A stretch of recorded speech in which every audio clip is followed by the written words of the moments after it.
JavaScript does have the ability to work with functions, and a function is going to be a collection of statements that's going to share a common purpose or calculate a specific value.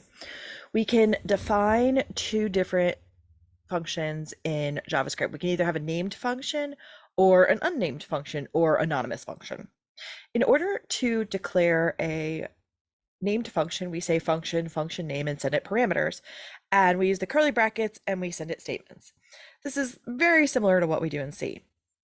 For an anonymous function, we just say function, parameters, and then statements. There is no function name. The parameters, just as a refresher, are the variables it uses, and the statements we call a command block or a block of code within curly brackets, just as we do in C. Let's take a look and write some functions. We're now in chapter 2, so let's go ahead and find our JavaScript data files, chapter 2, JS02, and chapter. We want to open the JS02_.txt HTML file. And then let's open the same in our web browser. There we go. Let's put our name and the date.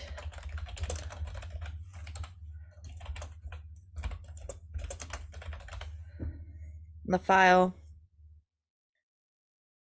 And let's save the file as JS02, get rid of the _.txt.html.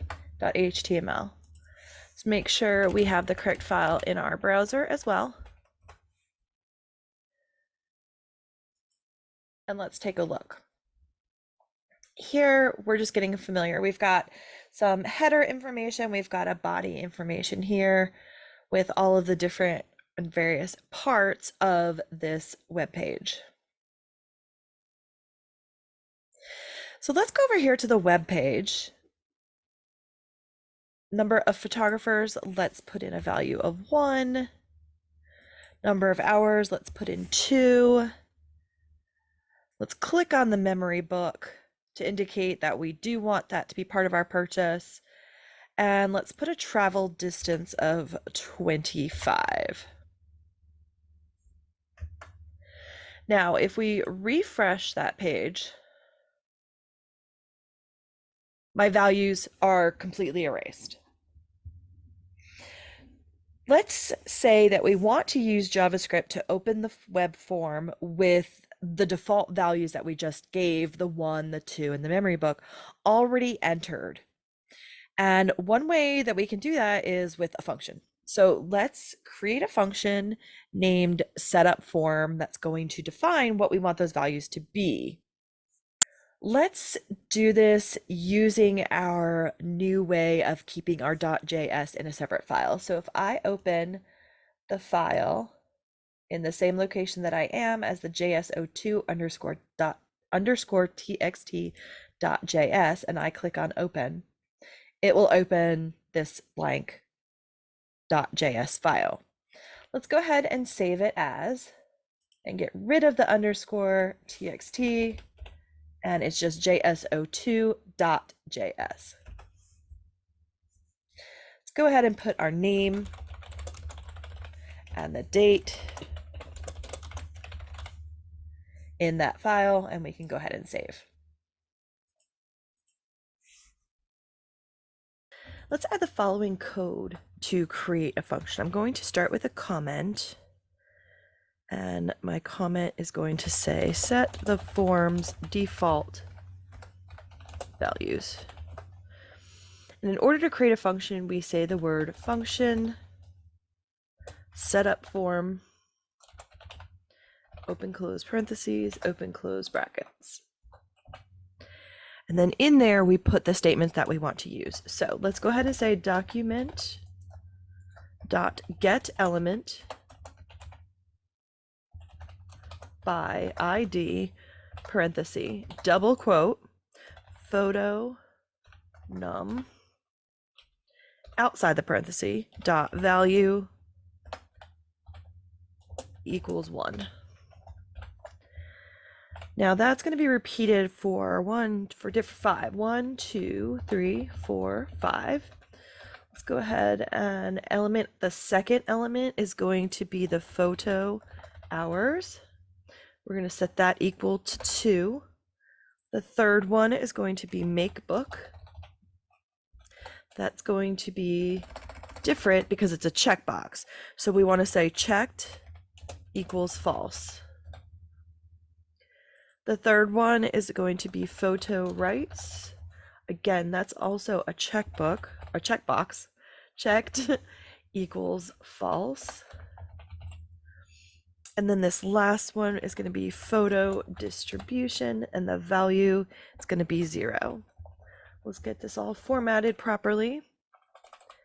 And that's how we create that function file. And I know what these element IDs are by looking through this code and looking for ID. Here I've got ID equals photo num, photo hours, make book, photo rights, and photo distance.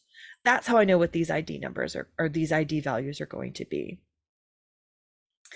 When I'm done with my function, I have my close bracket. Now my JavaScript file is complete, but I need to go back to my HTML and link it to this new file. So directly above that slash, the end of the header, I'm going to add script source equals quote jso2.js, because that's what I named it just a minute ago. Defer it to the end, and then I'm going to end my script.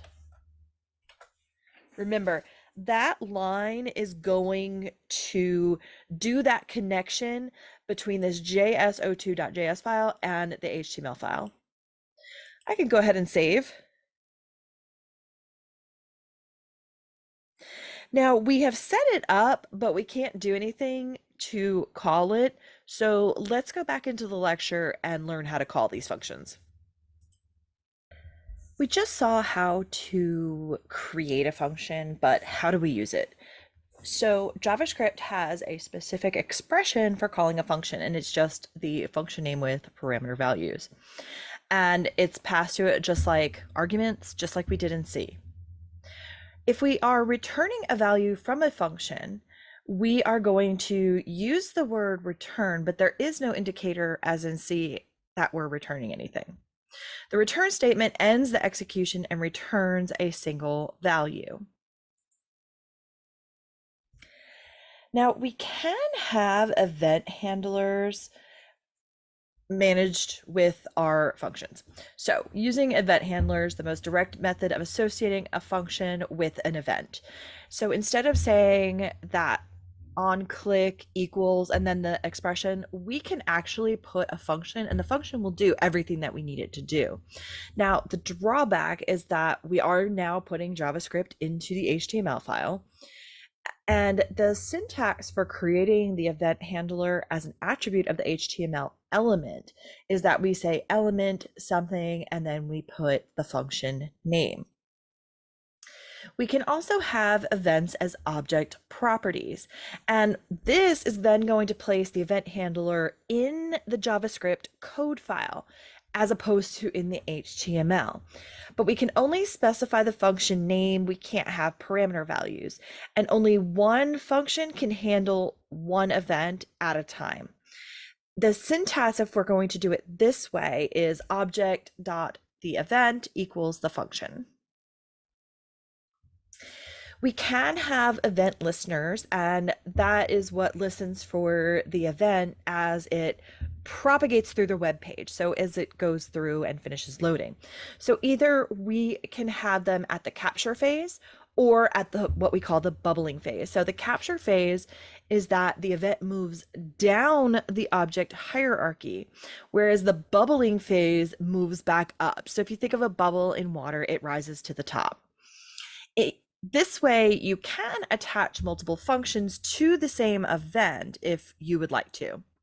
And if we're going to do that, we're going to say object, add event listener, event function, and the way we're going to capture it.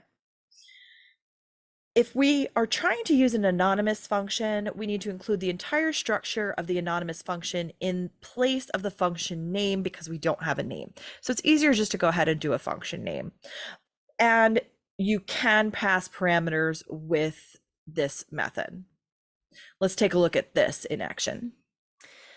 Now let's go ahead and attach an event listener to this web page when it loads. So we're still in our jso2.js file, and we still have our HTML loaded here. So before we do the function for setup form, let's add a comment here and say set up the form when the page loads. And in order to do the event listener, we say window, add event listener. Okay, the type we want to put is we want to do something when it loads. So there's various different types here. We are hooking something up while it loads right now. And what we want to do is we want to call that setup form function that's down there on line 17. We can go ahead and save that. And once that is saved, if we reload this web page over here on the right and see our values are here.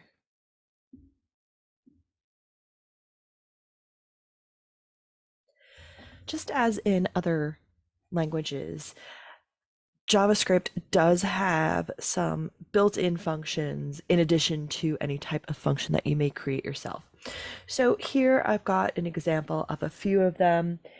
There are a ton out there, and you can go take a look at them whenever you need to. We are going to use a few of these as we go through our class. One of them is the is NaN, and what that determines is if the value is not a number. So that's where that NaN comes in. It's the not a number. So for example, we might use that a lot if we get input and we want to see if it's a text or a number. A good example of looking at that is NaN, not a number, is if we have a social security number and we ask a user to put it in. Did they put dashes or did they just put the numerics? So we can say, let check variable equal is not a number, and that will be a true or false and social security number. And then we can write out whether it is a true or a false. Variables can be declared either using var or let. We have two different ways to declare variables in JavaScript, and the difference between them is going to be scope. We talked about scope in programming 1, and if you are unfamiliar or as a refresher, scope is going to be where the variable or a function is known, where it lives, who knows about it and who doesn't, and where it can be called. And your variable and or function is only recognized within its scope. If you try to reference it from anywhere else, it is going to give an error. Now, variables that you declare with let are what we call block scoped. And that means that the scope is limited to the block of code that you're within. So within the curly brackets of wherever you are. Variables that are declared with the var are function scoped. And that means that the scope of that variable is within the entire function and not just the block that you're in. So we have an example here. Here we've got declare global constants. Remember, const is also a way to declare a variable, but it has to be a constant, which means it never changes. So this is going to put some costs associated with things such as the hourly rate, the cost of the book, the cost of reproduction rights, and the travel of cost per mile. So it is going to set these four variables equal to these amounts. Functions and variables with local scope are accessible within the command block in which they're defined. This includes the block and the function. Global scope, on the other hand, that is defined outside the block and function, can be accessed from wherever, whenever you can. It's basically accessible for everything. You can create local and global variables with the same name but different values. This gets a little dangerous, but your local will take precedence over a global when you're within scope. When you assign something to a local variable, it does not affect a global variable value if you're using the same name. Again, this is kind of dangerous, so we don't really like to do that. Global variables are most useful for small applications and constants, whereas locals are preferred within and changed by functions in which they're used. Let's take a look at some of this in action. I'm in the same location as I was last time. So what we're going to do is we're going to add some global constants for these various items. We're going to go ahead and add those costs that we just saw in the lecture portion. So before the event listener, we're going to go ahead and add our comment. So we're going to declare global, if I can spell. Okay, we start our globals with the const, the const, and we're going to make them all capital. So employee underscore cost equals 100. Const book cost equals 350. Constant repro cost equals 1250. And we're going to add the last one, travel cost equals 2. I can go ahead and add comments to each one of these. So cost of photographers per hour. I can line these up so it'll look nice and neat. Cost of memory book. This one here, don't put a Q. Cost of reproduction rights. And this one here would be the cost of travel per mile. Let's go ahead and save. And let's learn how we use them now. Just as in other languages, your data can take on various different types. Now, your data type is the specific type of information or category that a variable has. And primitive types are data types that can be assigned to a single value. So our primitive data types that we have in JavaScript are these 5: number, Boolean, which is true or false, a string, undefined, and null. That's all we have. It's a little bit more simple than what we had in C with doubles versus ints versus floats and such. We just have a number. It's a positive or negative number with or without decimal places, or a number using exponential notation. They're all considered the same. We also have just a string. We don't have character versus string. Character doesn't exist. So a string is all types of text. Undefined is an unassigned, undeclared, or non-existent value. And we do have null, and that's going to be empty. We have a few different types. So there are 2 different ways to declare variables.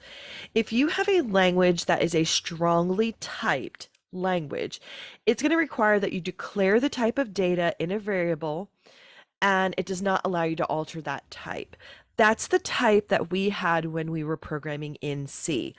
C is a strongly typed programming language.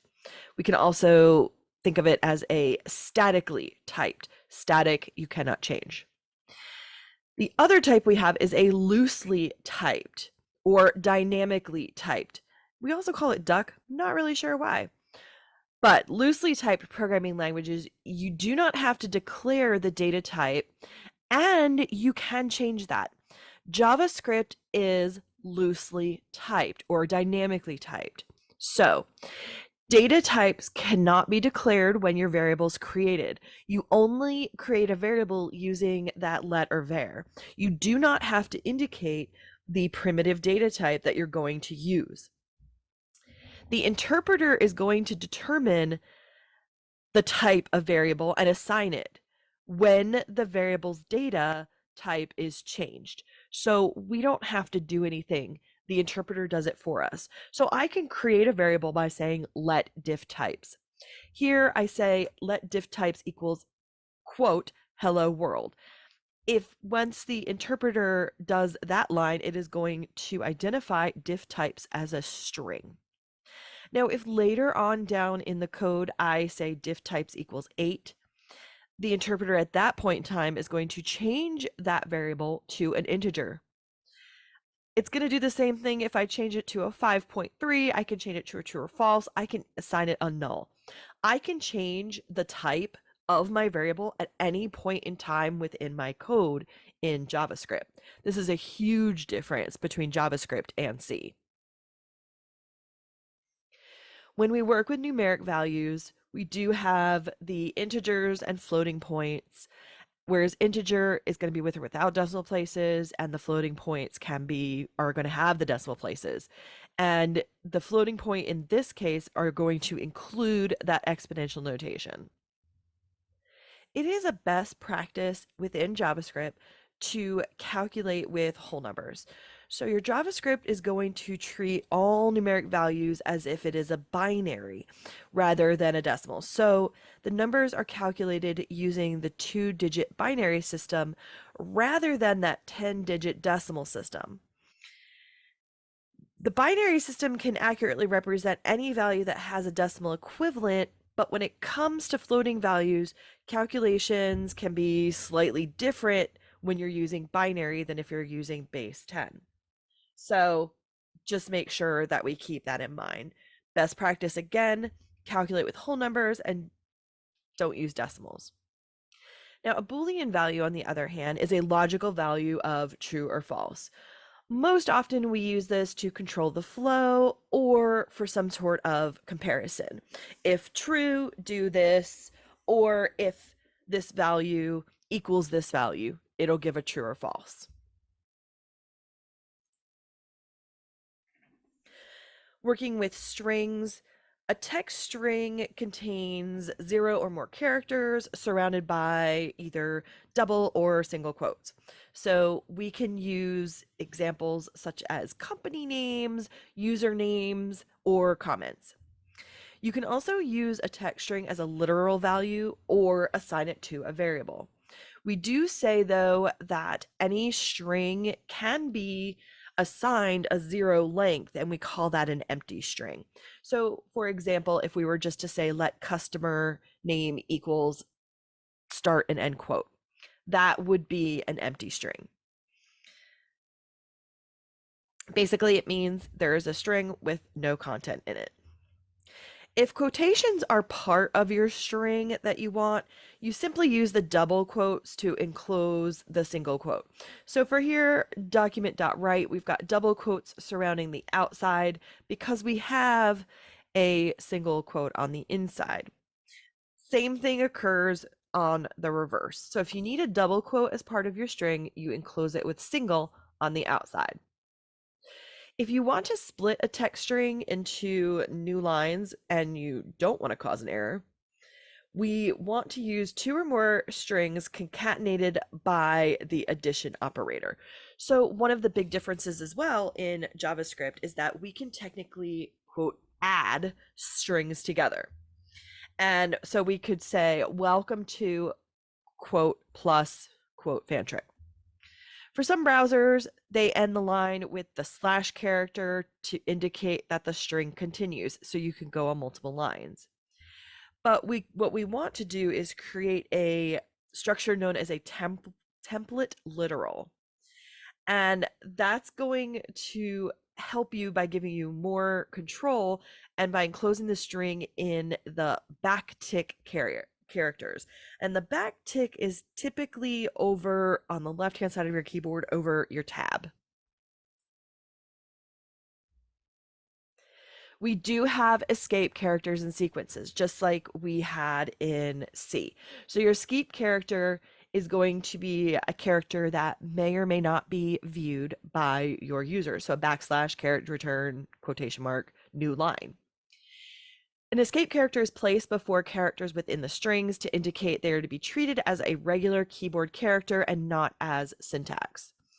JavaScript does use the backslash character just like we did in C. And we say that your escape sequence is a combination of these characters with a specific character to carry out the function. So your escape character is the slash, the escape sequence would be the N. So this is very, very similar to what we had when we were working in C. Now we've learned the basics of how to create expressions with basic operators such as addition, subtraction, multiplication. And there are other types of operators we can use in JavaScript. So JavaScript operators are binary or unary. So a binary requires an operand before and after the operator. The equal sign in the statement, say number equals 100, that's a binary. A unary operator requires just a single operand either before or after. So they call the unary like the plus plus what we had in C. Arithmetic operators, on the other hand, are those that we're going to use to do mathematical expressions. So that's where your addition, your plus, your minus, for subtraction, multiplication, division, the remainder, and raising to a power, that's where these come in handy. So the operand to the left of the operator is known as the left operand, and the operand to the right is known as the right operand. So just make sure you understand. The other thing to point out is that there is a difference between the division and the modulus, which is the percent side. So the division is going to give you the whole number when a number is divided by a number. So 3 goes into 12 4 times. The modulus, on the other hand, is going to be the remainder, or what is left over after dividing. So 5 goes into 18 3 times with 15, with 3 left over, giving you 18. Now that unary operator, we had these in C. We had the plus plus, the minus minus, and the negative, which just changes the sign. So the plus plus increases the value by 1, minus minus decreases by 1. You can put it either before or after the operator. There are two different types of arithmetic operators. We have a prefix and a postfix. Pre means before. Post means after. So prefix operators are before the variable. Postfix are after the variable. Here's an example of some prefix operator applied before the assignment operator. So let x equals 5 plus plus, it is before. So that is prefix. Here's an example of your postfix. Post, remember, after. So we're going to put that plus plus on the other side of the x. Here, we have a little bit of a difference of change. So if you do it before, it's going to do the operator first. So for the prefix, it's going to add 1 to x, and y is going to be equal to 6. Over here, post is going to do it after. So x equals 5, y equals x. So y is going to be equal to 5. Then it does the addition. So x equals to 6. An assignment operator is used to assign a value to a variable. And the most common one we have is the equal sign. Your compound operator will both assign a value and do the calculation at the same time. So for example, here, let's go down to x plus equals. X equals x plus y. That's basically what you're saying. So it's going to take whatever's in that variable and add to it whatever is after. Now, your interpreter is going to attempt to convert a non-numeric to a numeric if you're using these compound assignment operators. So if you have something where you assigned a value of quote 3.4 quote, it will try to convert that into a numeric. Because remember, we do not specify the data types in JavaScript.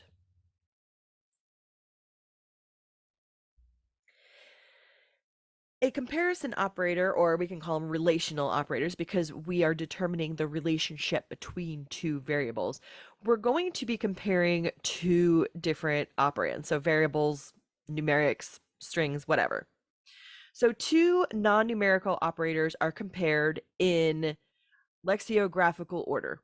What does that mean? Well, it kind of means that your A is going to be less than B and your B is going to be less than C. String plus numbers, your interpreter is going to convert the string to a number, and if it's unable to do that, it's going to return a false. So let's take a quick look at this. X equals equals is going to be whether X is equal to the value in Y. Remember, single equal sign is assignment, double is a comparison. We learned that in programming 1. And if you put a third equal sign in here, it is actually going to look to see if it's the same data type. So this might possibly return a false if you have a string value for 3 and a numeric value for 3. Not equals is the exclamation point, and the same thing, exclamation point with 2 goes one step further into that data type. We have greater than or equal to, less than, and less than or equal to. We have conditional operators that are going to return one of two possible values given the Boolean value of the comparison. And this is going to be done with a syntax of condition, question mark, the true value, colon, false value. Another way to say that is if condition, do the true value, else the false value. It's a shorthand way of writing that. So your condition can be any expression that equals true or false, including a Boolean variable. So if you've set something equal to a Boolean variable, you can just say variable name. And you can return an expression instead of just a value. So you can have do something and not just true value. We do have this additional thing in JavaScript, which I don't know, it kind of makes me laugh a little bit. It's called falsy and truthy. Okay. Falsy is equivalent to a false, which could be an empty string, a -0, +0, a not a number, a null, or undefined. So it's not just necessarily the comparison of false. Everything else is considered a truthy. I don't know. I think of it as like false-ish and truth-ish. Sometimes we use these truthy and falsy to make a comparison more compact by getting rid of that comparison operator. We'll take a look at this in a little bit. Logical operators, we've done these also in programming 1. We have the and, the line, or the or, and we have the not. So the double ampersand will give a Boolean value of true or false when comparing two items. The double straight up and down line is going to give you an or, and the exclamation point is going to give you a not. Typically what we do is we will group things in parentheses to make sure that it is very obvious what we're doing in our statement. So for example here, X is less than 5, and then we're doing the not of that. If we had omitted these parentheses, it may look as if not X is less than 5. So in order to be as clear as possible, please add those parentheses.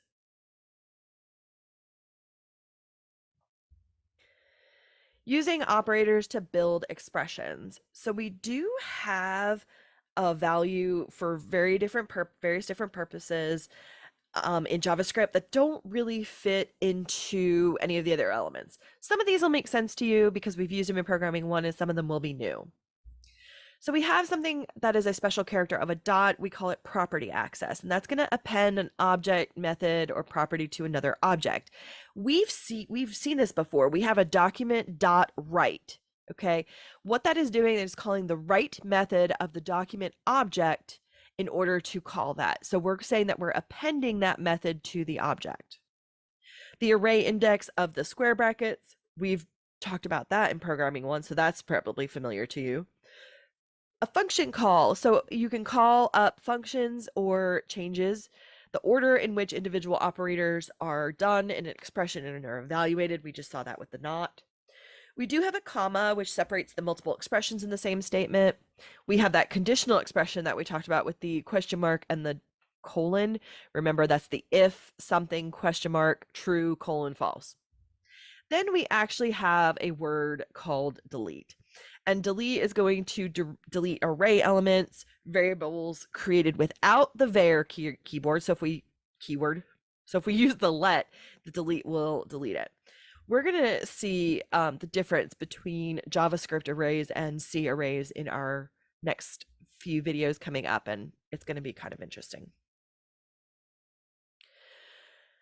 We also have a property exists, so it will let us know if a specific property is contained within an object. We have a special word that is called instance of.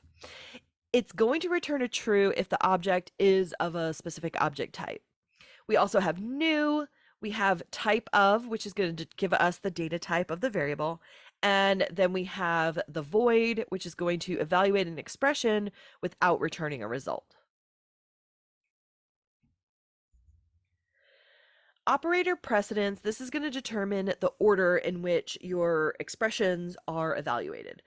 And typically we will put those parentheses around things that we want to happen first in order to explicitly show who is going to be associated with whom. So we have an associativity, which determines the precedence. So for example, we've got 5 plus 2 times 8. So 2 times 8 is going to happen first because it has higher precedence. We do multiplication and division first, then addition and subtraction. So 8 times 2 is 16 plus 5 is going to be 21. Now, if we have 30 divided by 5 times 2 over here, my associativity is from left to right because they're both a multiplication or division, which is done first. So the first operation it does is the division, so 30 divided by 5, and then it multiplies it by 2. So that is going to give us the value of 12.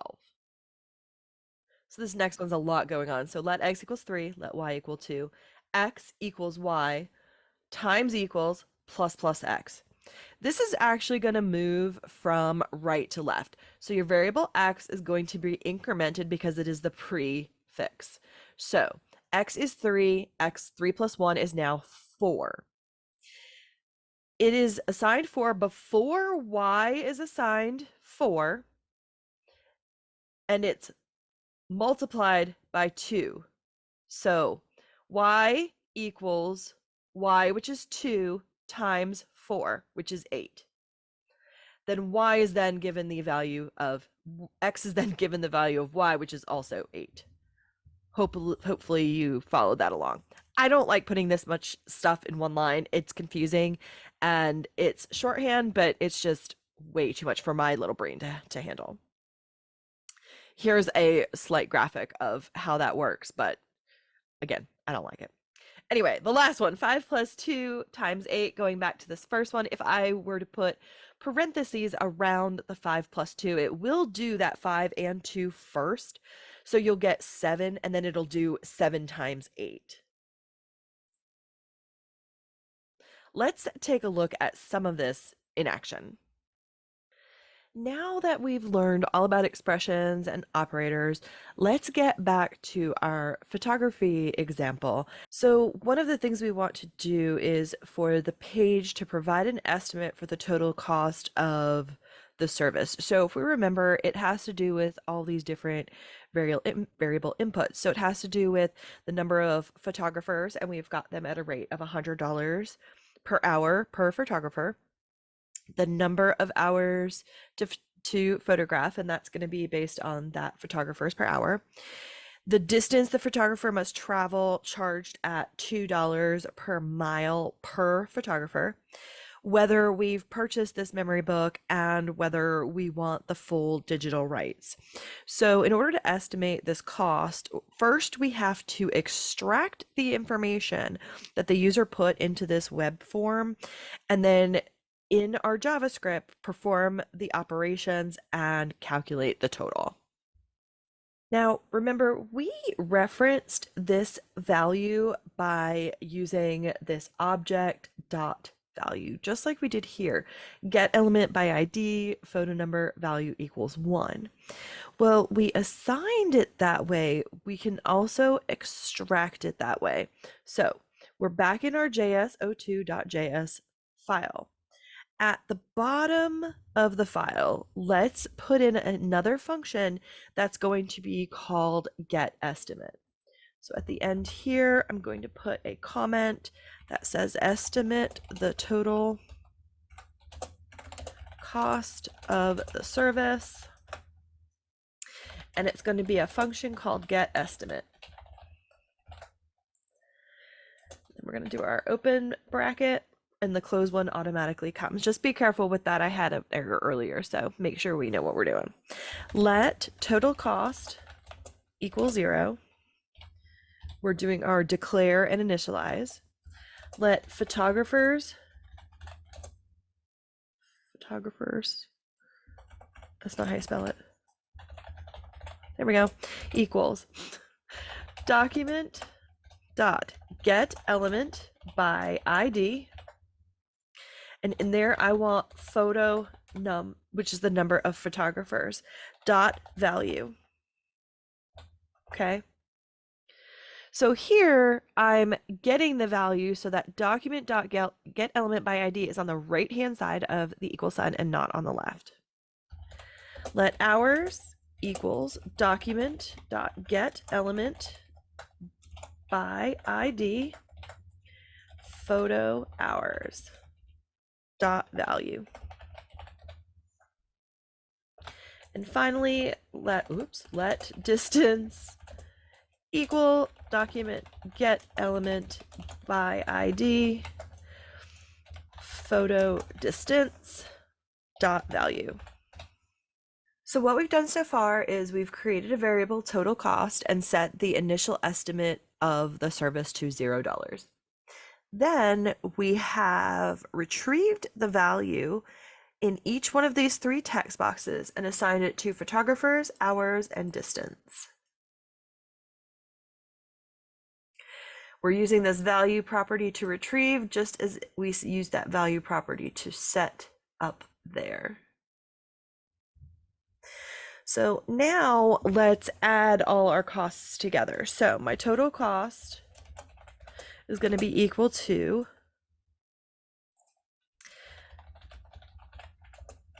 why can't I spell photographers? Photographers plus hours times EMP underscore cost. Okay, and that's going to be what is up here as my constant. Photographers plus the hours, times the hours, times cost.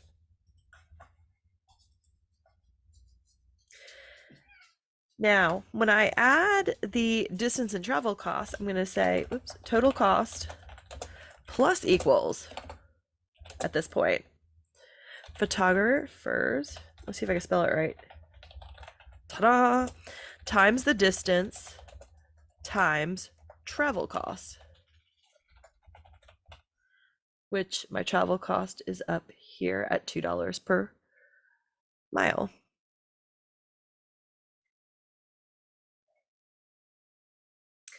Let's go ahead and add some comments. So add the cost of the photographers. Ooh, all caps. Try that again. Add the cost of the photographers for the hours covered.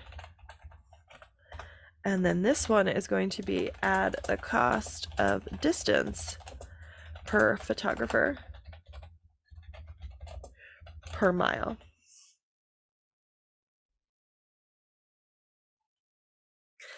Let's hit file save.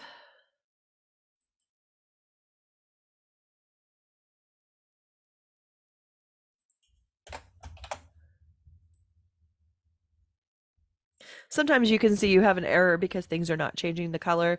My value was black, so there was something wrong in that line. I had a lowercase b. We'll talk about errors here in a second. Now, remember, we used check boxes slightly different. So we want to determine whether these are checked or not. So let's add those under here where we're getting all of the values. So let buy book equals document dot get element by ID make book. And here, remember, we don't have a value. We want to know if it's checked. And we want to do the same thing with the rights.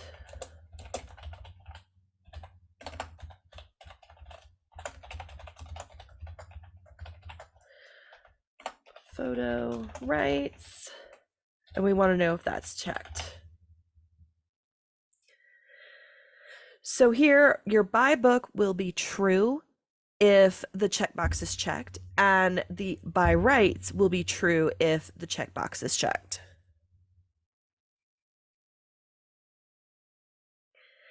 At the bottom here, let's go ahead and add the calculations of those costs. So add the cost of the book if purchased. So my total cost, remember, I'm just building on it, so I want to put that plus equals here. Buy book. Okay, we're going to use our fancy if. So if buy book is true, we want it to add the book cost. Oops, underscore cost. Otherwise, we're going to add 0. So this is saying if buy book is true, add to it the book cost. If it's false, add 0. So you can see how we've combined that if, then, else with the assignment all into one. It's kind of a cool little shortcut. Okay, add the cost of the photo rights if purchased. Total cost. Let's do the same thing again. Buy rights. So did I buy the rights? If I did, I want to do reproduction costs, repro under cost. Otherwise, with my semicolon, it's 0.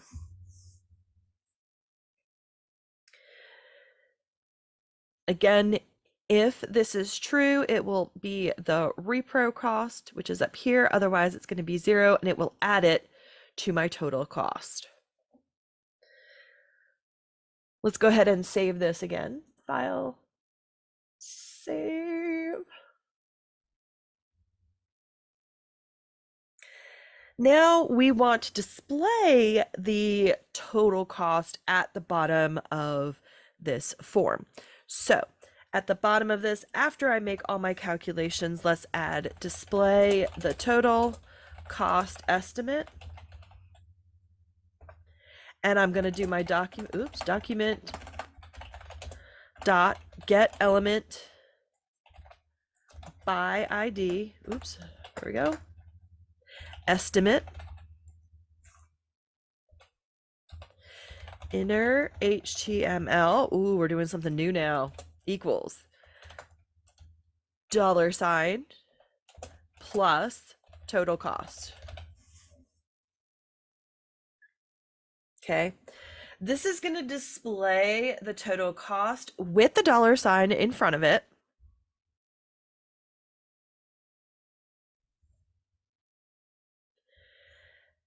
And it's going to add it in HTML. We'll get into that a little bit more. Now, if I go all the way back up to the very top and my setup form here, and I call my get estimate function. So this is going to run this get estimate when the HTML file loads. Okay, let's save our changes. And let's go ahead and hit the refresh over here on the right. Our total estimate should be placed over here on the left where it says total estimate. It's been blank from now, but let's go ahead and refresh and see if that changes. There we go. So it has taken all of our values out of what we have here, and it has calculated the estimate value and placed it there. So now say we want to calculate this estimate based on if something changes over here. So we can add event listeners to each of these items, and it will then update this estimate as we go. Because right now, if I make a change here, nothing happens. It does not update this estimate. This estimate is based solely on those initial values I put in. So let's go down to the bottom of the setup form.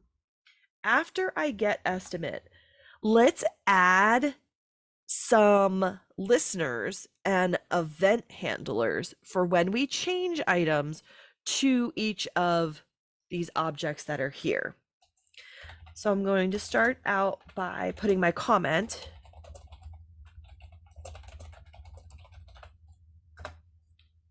And then I can start adding my listeners. So document get element by ID. It's going to grab that element then, and I'm going to take the first one, photo numbers. I'm going to add my handler to it. So what I want to do is if something changes, so I can say on change. When I change it, I want to get a new estimate.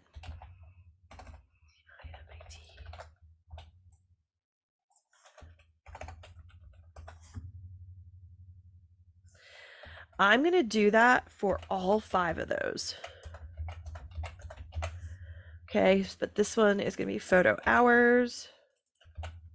This one's going to be make book. This one's going to be photo rights. This one's going to be photo distance. So now we have added the on change to each one of these items. And when something changes, it's going to come down here and recalculate the estimate. So my total cost is 0. It's going to get all the values in the different items and then calculate that cost. And then the very last line over there is that it displays the total estimate. So now if I hit file save, if I click something here, nothing's happening, but it's because I have not reloaded. Remember, your HTML only re-evaluates that JS file on a reload. So let's go ahead and reload. Everything's been set. Now, if I change this to a 2 and I move out of that text box, it automatically updates to a 4. The same thing will happen if I click on a checkbox here. As soon as it is changed, it goes ahead and changes that value. Here I have some additional information on some of the items that we just talked about when we did our coding. So if you need to pause and read through this, you can go ahead and do that now.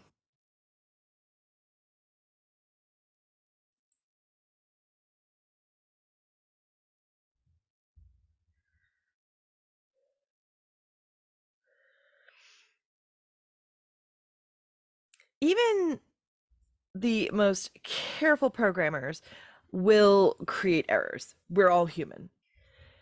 You have even maybe found out now that the smallest mistakes, such as an incorrect capitalization or a missing quote, either single or double, can really just stop everything from processing, and it's going to have a bunch of errors. So we want to try to avoid that if possible. When the browser encounters an error, it's going to stop it from interpreting the code. It's going to generate an error message, and it puts it in what we call the browser console, or simply the console. And what we can do is, based on the type of browser, it will give you a few different ways to find it. If you're using Google Chrome, you can use Shift Control J or Option J. Safari, Option and C, and Edge, I believe, is F12. You can find all of them though in the upper right corner, usually under tools, more tools, developer tools, something like that, and click on console. So we are going to go take a look at that and how to find an error here in a second.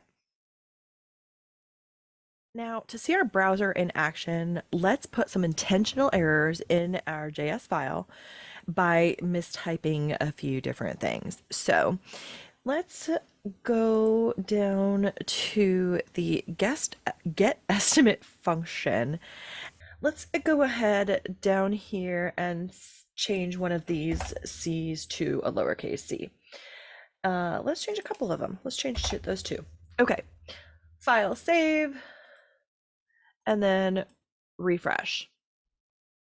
Now, as you can see here, my estimate did go to 0. And if I change this, it doesn't change. That doesn't change. Nope, that one makes it change. So we've got some errors going on here where some of the things are working and some of them are not. We can open our browser console pane, and in Chrome, it's the triple dots, and then under more tools, and then developer tools. So once I click that, I'm going to go ahead and increase this so you can see over here on the right. When you open up those developer tools, you can see the HTML line by line, and there's a lot of different things you can be told. So here I can open the head, and as you can see, this is actually line by line everything that is in that HTML file, including my script. I can actually click on this script and it does bring up some script information from down over here. And if I can scroll down, there are several different things here. There is layout information, but there are event listeners.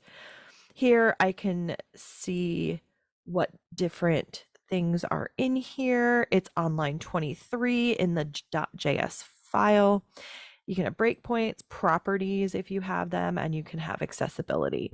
But sometimes it's good to be able to go into here and see what's going on and what it thinks it's getting as it goes through the HTML. So here there's a console, which would give you errors and such. And here it gives you some information on your source files. So you've got your HTML, and here is my .js. And this is all through my browser. There's network information, and then there's performance information. So you can use this as a troubleshooting tool moving forward, or you can just look into your .js file. Hopefully this gives a lot of great information, and I will see you in the next video.